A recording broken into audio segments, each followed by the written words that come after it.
Good day, everyone, and welcome to another episode of My Government on My TV Cebu, where you learn updates from the different government agencies of the Philippines. We are your representatives from the Department of Education, Region 7.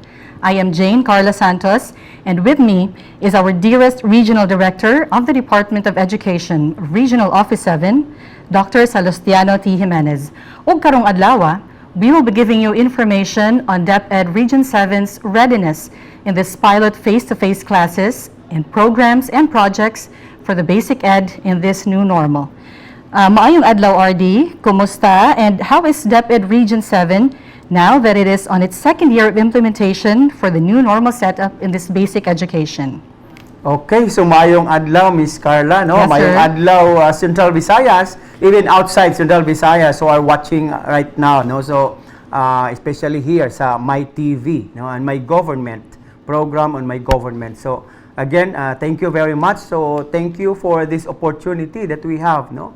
Now, so far, Region 7 Department of Education is very fortunate that there are so many stakeholders, and in fact, all the stakeholders are giving their share in order that we could come up with a beautiful whole, which is very successful opening, successful conduct of our distance learning. So for the past year, like school year 2020-2021, the whole school year is really distance learning, blended type, minus face-to-face. Yes, sir. But then we are successful because everyone really shared their efforts, whatever they could share or extend, no, to make sure that education must continue. As what our beloved Secretary, Ma'am Leonor, Ma'am Liling Magtulis Briones, keep on emphasizing that education must continue amidst these challenges, including this COVID-19.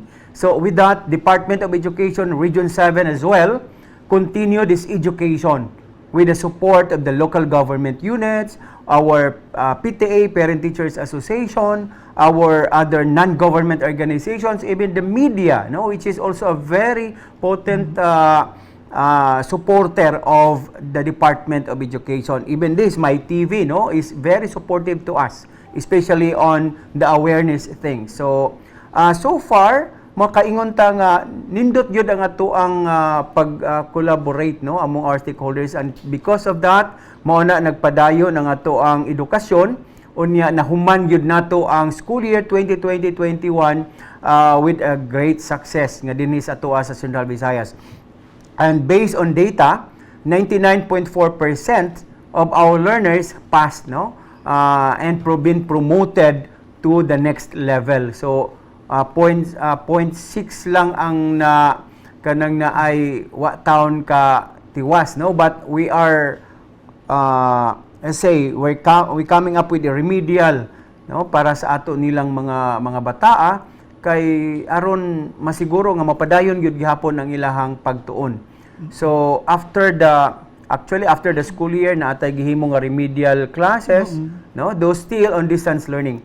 Now this school year 2021-2022, another school year for distance learning, but at least this time we are more confident and more comfortable because what are the challenges that we've been went through last school year na agapan naman, address naman nato karon. Even like kakulangan sa mga modules, dugay kaayo ma-print, but paghimo sa content sa modules. But this time in the school year, at least na ang content, ang ato lang is more enhancement, more polishing, so that kanang magipang-ingon nga na mga errors, ato na yung matanaw og ayo. So kaluoy sa Ginoo, nakasugod na ta sa ato ang first quarter, and that was successful putas ato ang opening. We even launched the Brigada Eskwela and all, no. So nindot kaayo ang pagsugod niya karon nagpadayon ta. Again, that can be attributed to all the stakeholders, no, internal and external stakeholders, para mapadayon gyud nato ang atong edukasyon. So, diri sa Central Visayas, sir, buhi kayong panultihon nga it takes a community to raise a child, no? Labi na sa pandemic. It really takes the whole community, the whole village to educate a child. And that is what we have here in Central Visayas. Ngunang siguro ang kita wa ta kadungog og daghan kaayong mga reklamo, mga problema nga like sa uban nga mga lugar nga ingon daghan kay errors sa ato mga kuan or naay na nga problema didto diri. In Central Visayas we do have some challenges, we do have some issues but very minimal and very minute nga pwede ra gyud ma-address. Even ang uban address ra sa ilang school based atong regional monitoring and evaluation, no, ARMIA sa regional office ni come out magyud ang tanang mga issues, ang mga concerns. So ginagmay ra gyud kayo nya kasagaran sa mga issues sa school, sa division, na-address ra gyud nila sa ilang level. So pipila na lang ang maabot diri sa tuwa sa regional office, especially those issues and concerns that cannot be resolved sa ilahang level, like nanginhanglan nagpolisiya ngani sa regional office. Mao na lang gyud na mga nahabilin. Okay. Now that you mention it, sir, I would like to know what so far has been the biggest challenge in this new setup, and how did your management overcome such challenges?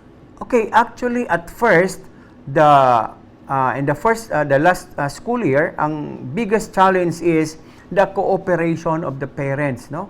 Especially in facilitating the learning among their children. They are complaining lisod ang pagtudlo sila mga bata pagkuan, but after several orientations with them sa atong mga ginikanan, no, so nakasabot ra pud sila, and then willing gid sila kay atong gipasabot nga ang kaning edukasyon sa ilang mga bata dili lang gyud ni ang maestra or ang eskwelahan ra maoy ato ang tagaan og responsibilidad, but they themselves, the parents themselves, do have a great role in this endeavor. So with that, nakasabot na sa mga ginikanan. So labi na naalagay alalay sa ato ang mga teachers. We do have also the home tutors. Unya mo na atong paadtuan og mga home tutors ang katong maglisod, no? So usa na sa pinakadako nga challenge ang katong support at the time. Another challenge was that the preparation of the modules. So mao man ay dako usab pud nga challenge kay labi na dili ka diretso maghimo pa, then magprint pa, and then especially even in this school year 2021-2022, usa sa atong challenge ana, no, kay ang preparation sa modules, because there are parents who enroll their children already during the start of classes or even after the opening of classes. Yes, sir. So with that, wala man kapangandam in town ang mga teachers og daghan ka mag-print, mag-prepare og daghan kay mga modules. Yes. And they're not preparing all these modules kay labi na as much as possible ang principal, ang division superintendent, even the regional, ako as regional director, kutob sa mahimo kinahanglan ang atong tan-awon unsaon pag-budget gyud, because ang Department of Education makita nato dako kuno kuhay budget, but if we're going to kanang kuan na ihatag na sa ubos para iapod-apod na para ang budget, tan-aw na gamay na lang gyud kaayo, no? So ang imuoy pila ra man gyud ang imuoy kada bata, 400 plus, then high school 700, that's already a year. Yes. So unsa may mahimo ana, no? So mao na nga kutob sa mahimo mag-budget gyud ang school sa ilang MOE. So dili sila magpatakag print daghan kaayong modules nga wala pa mahibaw. So katong nagpa-enroll og sayo, mao ra gyud giihap sa ato ang kuan. Mao nang usa ka dakong challenge nga giatubang sa ato ang mga eskwelahan, no? Kana siya. Another thing is gawa sa modules, ang kaning another challenge is kaning ubang mga ginikanan nga hisgot nga basin ang mga bata, because modular printed, so napasagda sila ray mo basa, nya sila mo sabot, sila mo mag-answer, usay ang ginikanan imbis nga mo facilitate, wala pod sila capacity to facilitate, no? So usa po na kadakong challenge karon sa distance learning. Mao bitaw na nga atog yung gibuksan na po na sa ato ang mga hunahuna, if there is that possibility of coming up with a limited face-to-face, so that all these competencies, though taken from the MELCs or the most essential learning competency skills, no, nga mahimo unta nga katong mga lisod-lisod, difficult nga mga competencies, maoy eleksyon sa mga bata during sa limited face-to-face. So Okay. kung masugda na ni, hopefully, no? Because we are about to start the limited face-to-face, do pilot pa, by this November 15. So karong mga panahon na ato na gyud ang gipangandaman, no? So in fact, for the information of everyone, even yesterday I went to Bantayan because one of the pilot school, no, for the limited face-to-face is from Bantayan, an island, no? Luyong Baybay, no? Layo gyud town.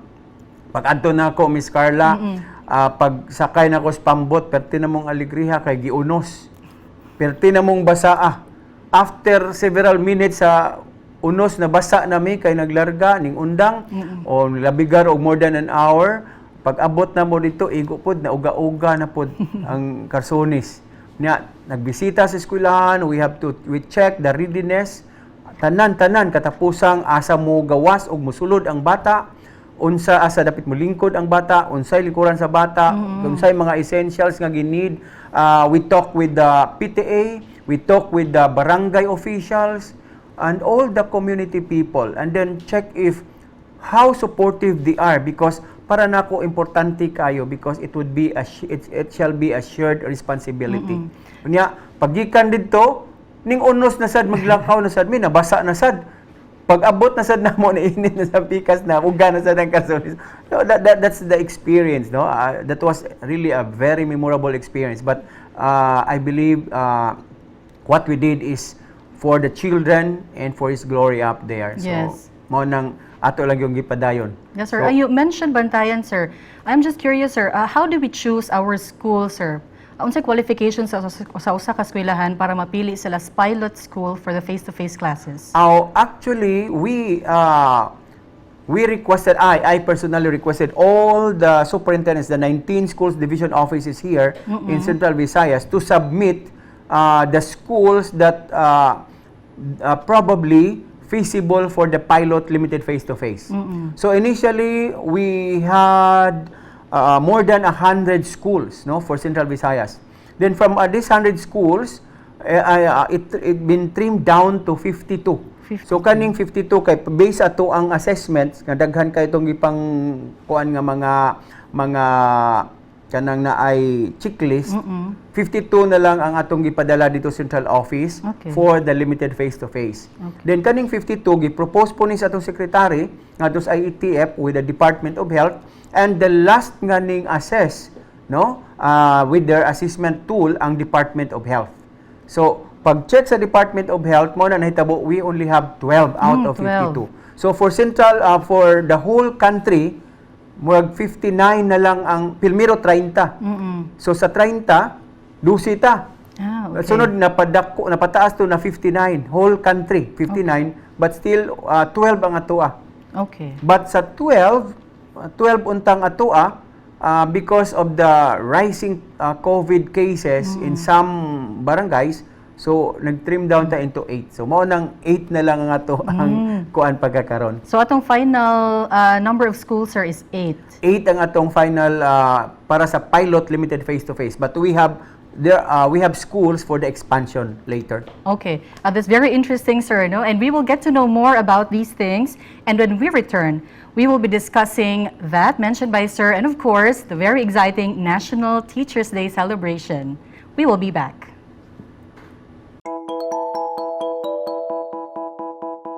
Welcome once again to My Government. Earlier, we discussed about ang kaandam sa DepEd Region 7 sa ato ang giatubang karon nga pandemya ug apil ang ato ang pilot face-to-face classes. Ug karon, atong hisgutan ang mga nagkanilaing mga activities, projects nga gipangunahan sa ato ang Regional Director alang sa ato ang basic education.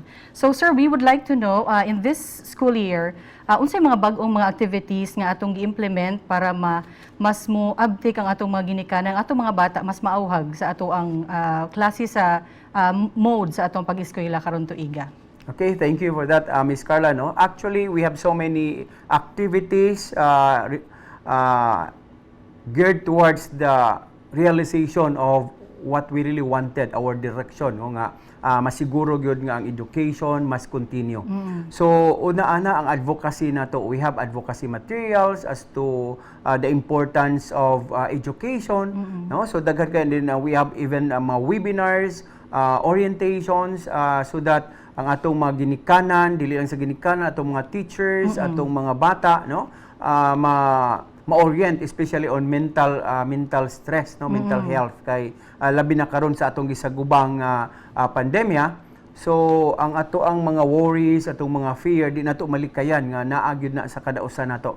And mao nay ato ang gikuan karon. Aside from that, we even have our FB Live every Wednesday, 1 o'clock, to make sure that if there are issues and concerns among our teachers, even our stakeholders who would like to ask clarification or maybe some query, no, on things about how we implement the basic education learning continuity plan of the Department of Education, specifically here in Central Visayas. So ato nang gituki din ha, no, sa ato ang FB Live. Hinaut unta pod nga sila pod mutan-aw ana, no, aron ug naa po'y mga pangutana na mga queries or questions nga you need clarifications or maybe you want a topic to be discussed during such, then please do, no, o nindot sad na siya nga platform nga aron makuha nato. So aside from that, ang ato pong tagsa-tagsa ka eskwelahan, ang ato ang mga division offices, they also have their own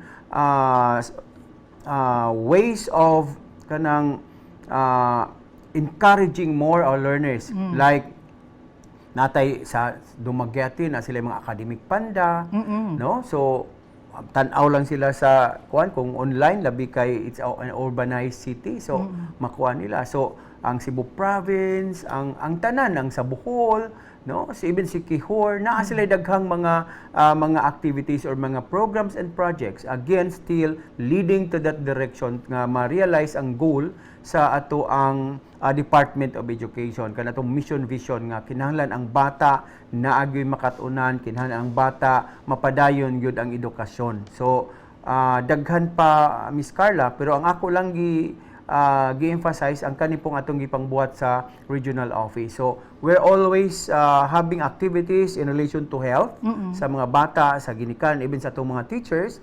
And we also keep on monitoring even unsay mga issues and concerns about sa ato ang mga kaning modules, no, or learning mga materials.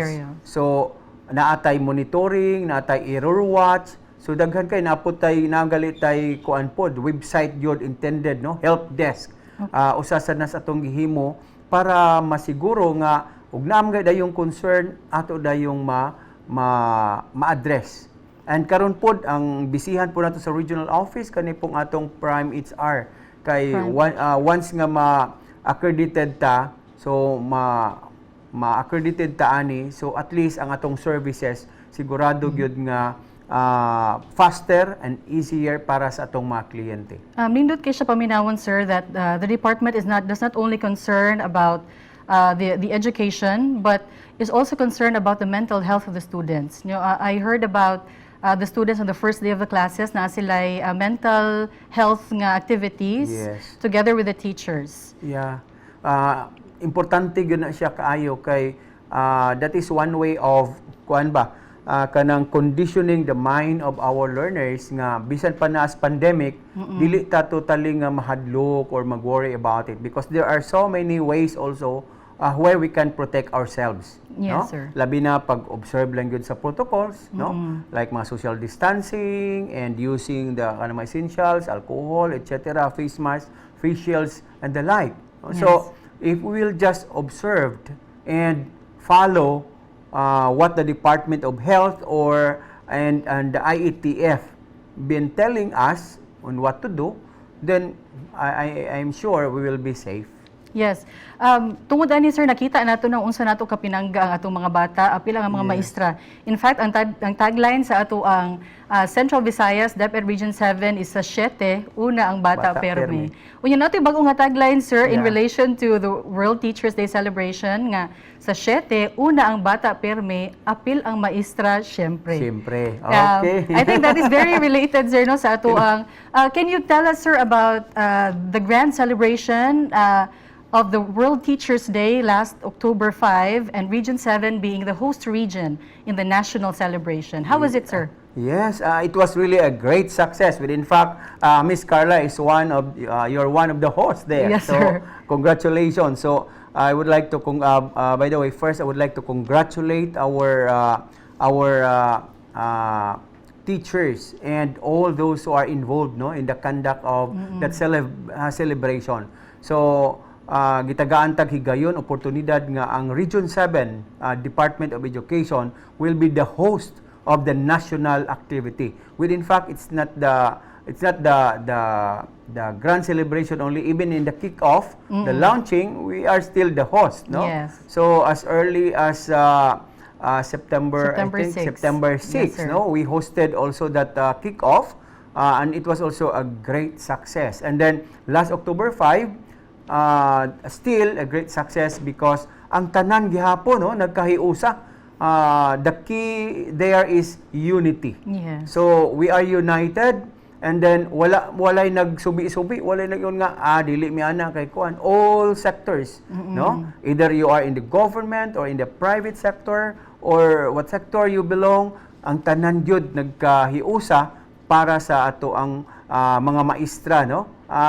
Believing that these teachers are our academic frontliners and we need also to recognize them. So, in fact, kato siya, it's since a grand celebration, daghan kay mga prizes and surprises, and teachers really are also very happy. Yes. Aside from that, Miss Carla, I know you receive also possibly, no, the 1,000 pesos for all the teachers. Yes, sir. Pero ako kadawat. Wa man koy appeal. So, I miss being a teacher, but I still believe I'm still a teacher, no, an educator myself. So, though another level lang.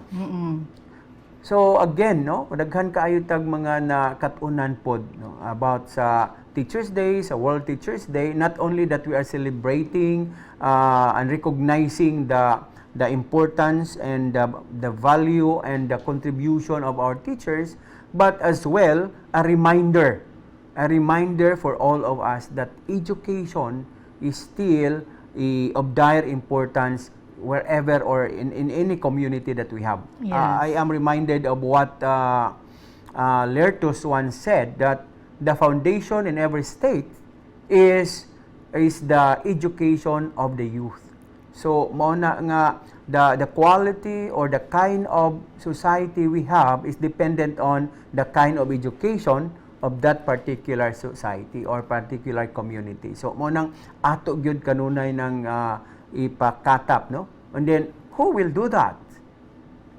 They are called teachers. So sila ang teachers nato. Bisan pa man og some teachers makadungog ta, they are bombarded with so many challenges. Even because of the distance learning, the bashing kay ngon nga pwede 50% na lang sweldo sa teacher kaya 50% na lang ihatag na sa parents. No? But still, I just would like to have this clarified, no? Nga, the teachers, even though they are not physically sometimes with the learners, but in their mind, their heart, and even in their hands, they are still doing so many tasks. In fact, even more than during the regular school years before the pandemic. Yes, Kaya ako nakita before the pandemic ang gihimo sa teachers kuan raman kanang magklase kausara, mag-discuss, no? Unya diretso pwede regali niya ang mga bata given a task unya mag-check sa papel ang tanang mga bata migora mo kuan instruct ang teacher. But because of the distance learning, because of the pandemic, ang teacher ay magsige og kuan sa modules, prepare sa modules, and as a teacher, I know that the passion is standing in front and explaining, discussing, no? Yes. Mas nindo tong discuss na ugwan labi nag storytelling this about etc. no. Nindot kay paminawon the feeling ba no is great if you are with your children or with the learners, no? Unlike nato akas classroom, you're alone, lonely, kay magsikag check sa mga modules, ano. That's one thing that we need also to emphasize, no, para sa tong mga parents nga dili ning ana ka sayon sa karong panahon na kung kamo pud naglisod. But I also really appreciate and I salute also the parents. So they are also teachers actually. They are educators themselves in their own way by facilitating the learning process of the learners. Sila pud usa sa paggiya, no? So pasalamaton sad gyud ta nila ana. But more so again because it's we're talking about Teachers Day, World Teachers Day, really for the teachers being the forebearer of truth, the catalyst of change. So naa gyud nagsugod dito sa teachers. Yes, so, very true, sir. My salute to all the teachers out there. And to you. Yes. Thank you, sir. So speaking of teachers, once again, sir, now that we are into our face-to-face classes, pilot face-to-face classes, we would like to know, sir, kung unsa naman ang stats, ang figures sa atong mga teachers who have been vaccinated. Okay. Thank you for that, no? So, for all the teachers who are already been vaccinated or inoculated, thank you and congratulations. So far in Central Visayas, I'm so happy that most of our division offices already have a bigger number in terms of percentage sa vaccination or inoculation. So, in fact, we do have a division, natay division nga 85% na, naagad 96%. No? Dumaguete City, 96% ang ilang inoculation or vaccination percentage. That is comprising the teaching and non-teaching personnel. So, 4% na lang ang wala pa makapavaccinate. Other divisions na 80%, like Mandaue, and then 70+%, Mandaue, aling the Metro o Cebu area, no? So, tag-as na po. Do naapoy areas nga tag 30% pa, but one good thing lang is they already registered. The teachers already registered. What they are kuan karon is they're just waiting for their turn for the vaccination. So naghulat na lang sila sa vaccines because nagpa-register sila sa ilahang kaugalingong LGU, no? So I hope nga mapavaccinate na sila. So usasa na sa akong gitanaw actually in my visits to the schools, especially those schools who will be joining in the pilot limited face-to-face. We have to make it sure that all the teachers shall be vaccinated. Okay. I think this is also the question of those teachers, Sir Banga. For those who decide not to have themselves vaccinated, what is your take on that, sir? Actually, I respect the decision, but for me, as a government employee, and then if there is a policy, we need also to obey. Number one, ako lang appeal for those who would dili gusto magpa-vaccinate, no? One way of protecting yourself and one way of protecting not only yourself but to your loved ones, to the people that you will be meeting with or mingling with, labi na gyud sa atong mga kabataan in times nga magkuan nag face to face, importante kaayo, no? Mingon siya nga naamo koy comorbidity, sir. Unya unsaon na magpa-vaccinate ko kay mahadlok man. So that's why your regional director ako gyud nag-una gyud og pa-vaccinate last March. First week, ako gyud nagpaunag yun ko. And then, speaking of comorbidity, I also have a comorbidity. I do have a heart ailment. I kuan that. Pero, nagpa-vaccine ko, again, to protect myself, to protect my family, to protect everybody who will be meeting with me or who will be kanang magkuan sa atua, no? Mag-engage sa atua. So, pero, mole akong tambag, no? Nga, if you have some comorbidity, so, first, before magpa-vaccinate, adto sa amos inyong doktor. Like ako, dito sa akong cardio, nag-ask og unsay angay buhaton, etc. And then, follow. Kay sila may doktor. Yes. Mo-follow gyud ta kung kinsay expert anang mga butanga. If it is about health, the experts about health are our doctors. Yes. So, we have to follow and observe unsay ilang gipangsulti sa ato Og mayong pog expert on education, maybe ang Department of Education. Yes. In terms of expert on delivery or unsa din na about media, so naa sila na atong media. So lain-lain og expertise, and then mo na anta we have to respect the expertise of individuals. So dili lang ta nato i-take nga ako di ko ganahan kay nako mo hadlo ko. O namay somebody who is an expert on that, adto ta maminaw, adto ta mo mutuo. Dili ta mutuo ang silingan ngayon, oy, naara ba toy nadungog nako nga namatay kay gi-COVID or na zombie ra ba kuno to. No, so kuyaw kay ni zombie, so mo zumbihon ta. Niya karon akong pangutana. Kinsa may nag-una og pa-vaccine? Kinsa may giuna og inoculate? Nya ang tubag na ang mga doctors, ang mga medical frontliners, niya karon kana man sila expert ana. So kung nagpa-vaccine sila, sa ato pa it's just an indication nga safe yun na siya ang vaccine. Kay sila man mismo, og masumbi na sila tanan, kay wala mo habilin, wala mo masakit ta, wala mo mo-take na to, wala na mo matima na to, kay nahurot na magkatuan. So ning ana bitaw just kuan ba kanang ang logic behind ba sa mga statement. So I hope nga ang ato sang mga maestra labi na katong dumili pa or nagduha-duha. So, I hope that you could have a firm decision nga para ni sa akong kaugalingon, para ni sa akong mga mahal sa kinabuhi. Yes, thank you very much, RD. When we come back, we have one more important topic to discuss, and that is we will get to know, even understand more about the pilot face-to-face classes. And we will also be bringing you updates on on DepEd Region 7 when my government returns.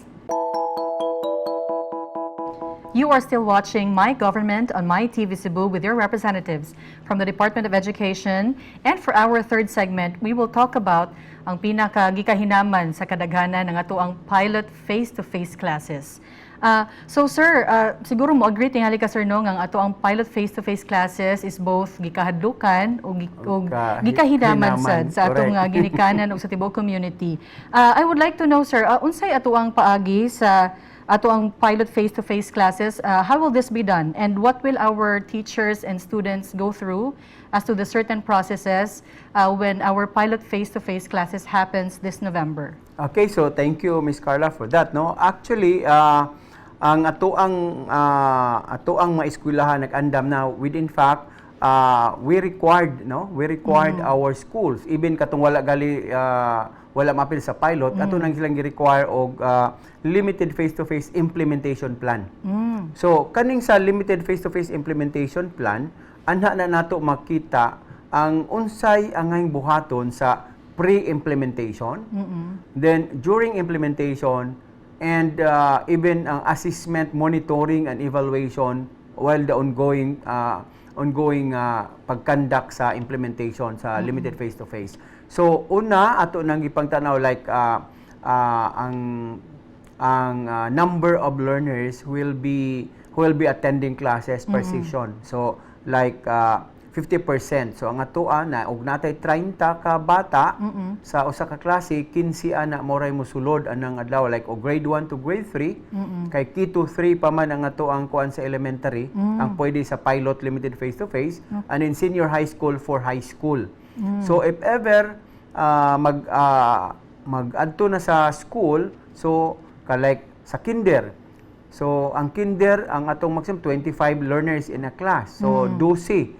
So ang 12 ka buok karong buntag ilang session and then another ang katunga adto na pod in the afternoon. Okay. So let's say half day for kinder. For grade 1 kay daghan-daghan na sila og subjects, so usually 32 learners in a class. So 16 ang ato sa in first day, another 16 will be in the second day. So ning ana paghipahigayon ang mga teachers pod, we have to see to it nga ang ilahang sudlan o gawasan sa mga bata naagyod with in fact during our visit, so amog yung gitan-aw nga naagyoy kanang gikordon gyud ang mga lugar nga adto gyud motuyok ang mga bata didto. And then the distance is 1.5 meters between the learners seats, no? So og pananglitan nga kani 1.5 man siguro ni Miss Carla, so mo siya, na sir. gilayon sa bata, no? So layo ra gyud sila, so dili sad sila pakatakag barog or kuan, so naagyoy mga gipang butang sa wall nga unsay angay buhaton sa mga bata and even sa mga ginikanan. So ang ato po nang gipang kuan gyud nga ang mga eskwelahan nagyoy hand washing facilities. Yes.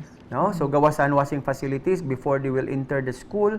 So naagyoy mga kuan nga asa ra sila padung og musod ari di siyang dapita. Pero mugawas lain na pod ang lugar. Exit point. So gi-orient gyud na ang mga bata on where and what to do, unsay mga do's and don'ts during sa conduct sa klase. Okay. So hinuon very detailed ang kanang ato ang mga guidelines o atong checklist nga kinahanglan mo ibuhaton. So I'm sure no as of now kung ako lang nakita kung masunod lang gyud safe ra gyud kaayo ang ato ang pag-implement. Dako di kay pangandam sir no ang atong mga eskwelahan para ani. Yes. Dako jud kay pagpangandam. So individual parents kay ang kaning kuan nato kung bisan pa og na-appeal sa pilot limited face-to-face ang usa ka eskwelahan, if there are parents who don't want their children to go to school, kay mahadlok gyapon sila, we will not force them. So ang they can sila transfer, magpabilin gyapon sila sa katong modular printed or unsa nga ilahang modality nga nagamit before sa limited face-to-face.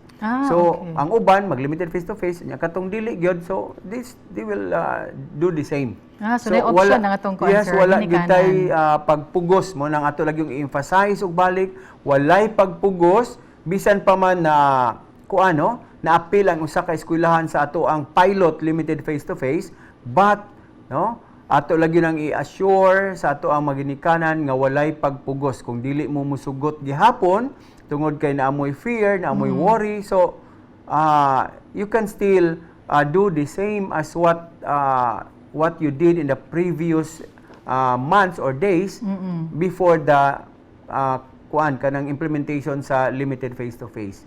Okay, so maayo siya sir no? Mao na ato ginang ipabalik-balik pod niya. Pasalamat sa media no. Kani sa My TV nga og balik-balikon ni nga atong i-emphasize nga walay pagpugos. Bisan pa magnanapotay expansion, so dili gyapon nato pugson ang mga ginikanan nga ilag yung ipaadto ang ilang mga anak sa eskwelahan kung pananglitan ang sila nagduha-duha pa. No? Okay. So ang ato ra gyud gi-emphasize here is there shall be a shared responsibility. So responsibility sa local government unit to support unsay mga possible needs sa eskwelahan o sa mga kabataan. Then ang support sa atong parents. Kay siyempre ang parents nato usa na dako nilang role is once nga mosugot sila kay ilang ang ilang paghatod, ilang pagkuha, no? So kana mga ning ana. And then of course sa school, ang support sa school and other NGOs or non-government organizations or ang ato ang mga other stakeholders, mga sponsors, no? Benefactors nga mohatag sa ubang mga angay nga kanang gamiton sa eskwelahan, no? So kanang mga alcohol, face mask, face shields, kanang mga ning ana. So na magyud po'y daghang gusto, willing pod, no? Yes. Di kita pasagdan sir no sa ato ang mga private and then also sectors. the Department of Education, ang central office, nangita po sigud sila paagi. With in fact kaning nga appeal sa pilot limited face-to-face, naapoy financial assistance coming from the central office. Okay. Naghihapon ihatag nga additional MOOE para nila kay para ilang gamiton, no, sa unsa pay mga kinahanglanon sa preparations. Okay, so as a clarification there, sir, while some selected schools will go to the pilot face-to-face classes, the rest of the schools will continue with the modality, ang atong modular learning, sir. Yes. Like kung kani siyang eskwelahan na appeal sa pilot limited face-to-face, kunya ang atong gi-allow pa is kinder to grade 3 is elementary. So katong grade 4 to grade 6, we'll still continue with the distance learning nga katong either modular printed or either radio-based instruction or TV-based instruction or digitized modules or pwede katong online, no? So daghan naman kay tag modalities. So to choose from. So sila ray magpili asa sila gusto. Okay. So gitagaan gyud nato og higayon ang atong maginikanan og mga bata to choose from among the modalities para ug unsa gyud hiyang para sa ila. Unsa gyud ilahang ganahan nga para ma-energize or enthusiastic sila nga mo kuan gyud sa leksyon nga para makat-on gyud. Yes, sir.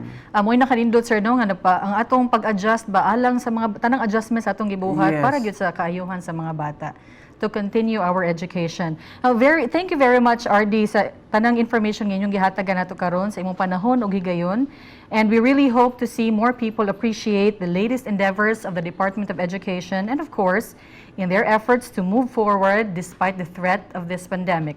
Now, at this point, RD, are there any announcements or information which you would like to share to our dear viewers? Actually, ang ako lang ibalik-balik, no, re-emphasize, no, I am calling for unity. I am calling for closer collaboration and coordination, partnerships with all the stakeholders, no, para sa ato ang edukasyon, no, para sa mga kabataan, of which giingon na nga the youth is the hope of our nation, no. So og ato ning maamuma og ayo ning atong mga kabataan nga sila nay mupuli nato, siguro ang atong nasod nga Pilipinhon mamahimong nasod kung diin mao nay atong gustong mahitabo, no. So kana lang sa siguro, and looking forward for the limited face-to-face and praying and hoping that everyone will be safe and healthy.